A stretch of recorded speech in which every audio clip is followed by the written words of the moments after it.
Okay, so I'm here today to tell you a little story, a little history lesson, if you will. It is an urgent message that needs to be heard across the globe, so I hope you're all filming and sharing this, okay? I heard this story on Thursday from a Canadian man. He didn't mention his name, so I can't say his name, but I'd like to thank him for telling us this important story. Please open your hearts and minds and listen closely to these words, because humanity is at stake. Okay. Let me tell you why vaccine passports could lead to rivers of blood. In 1917, there were groups of rich farmers who would accumulate a lot of wealth in their community. After communism triumphed in 1917 under Stalin's leadership, he defined those kulaks as enemies of the state because they were capitalists and he was a communist. He declared that the kulaks had to be liquidated, and he created an us versus them. Within the next 3 years, the kulaks were stripped of their jobs, stripped from their families, exiled, deported, and executed by the national government. Why? Because of the introduction of what is the most dangerous concept, us versus them.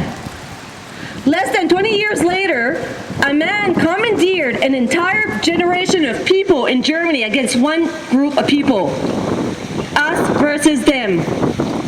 Hitler, in his book Mein Kampf, said that Jews had inflicted 2 mortal wounds upon humanity: the circumcision of the body and the introduction of the consciousness in moral law.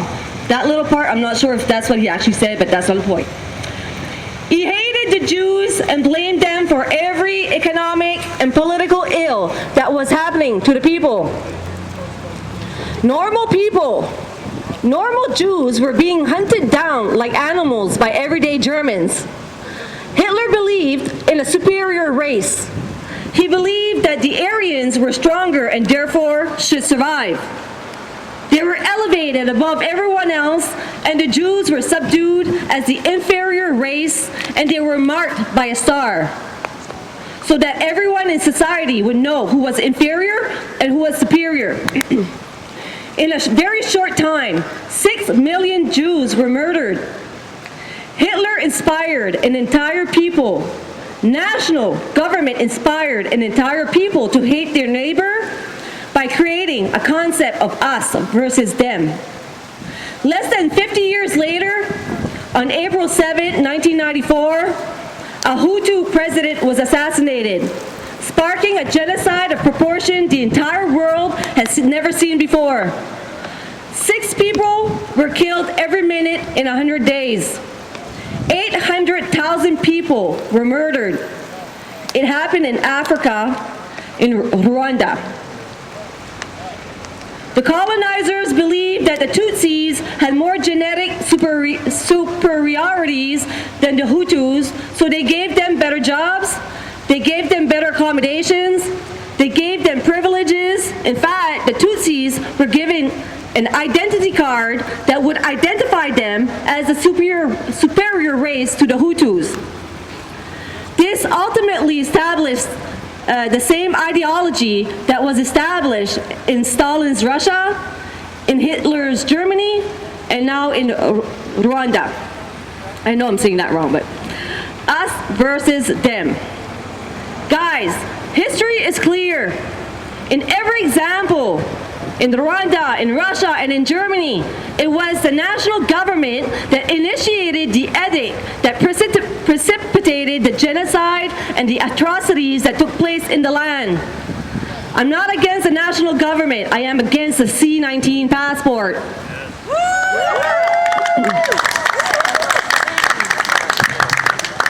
You can help to preserve the peace in Canada by refusing to get the V passport. You can help to stop the repeat of history by refusing to get the V passport.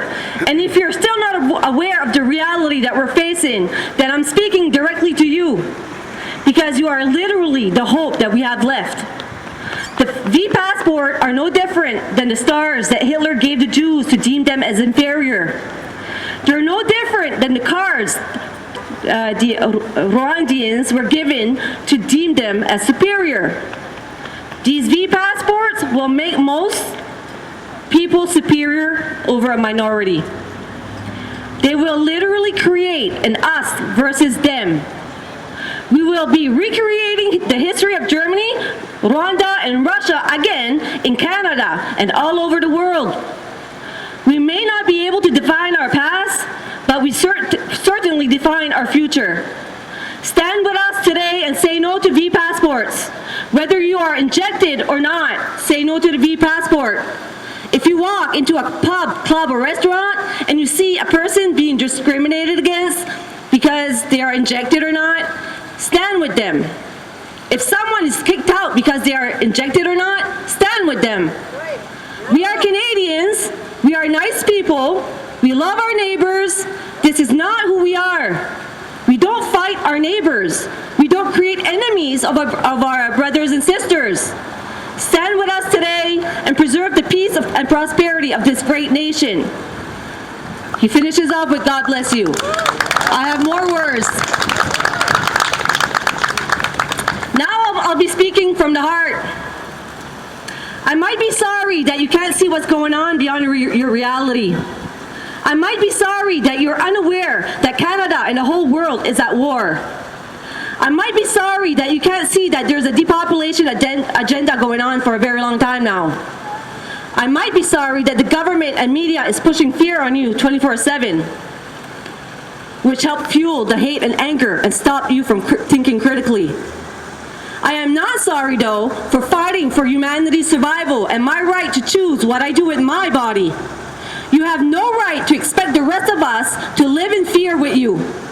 These strong negative emotions are the root cause of pain and disease. Remember that. For the people who wishes harm to those who chooses differently, like not being able to get medical care or you wish them dead, let me say one thing. You might be living in fear of a virus that is now considered equal or less deadly than the seasonal flu. But for me, that kind of behavior tells me that you have a very hateful or evil heart.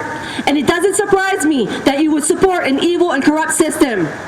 Ask yourself, how will I be judged in my final days? You might surprise yourself. You are only as blind as you choose to be. And for the rest of you, if not now, when? If not us, who? Find a warrior within you and step up. We are in need of patriots. Thank you.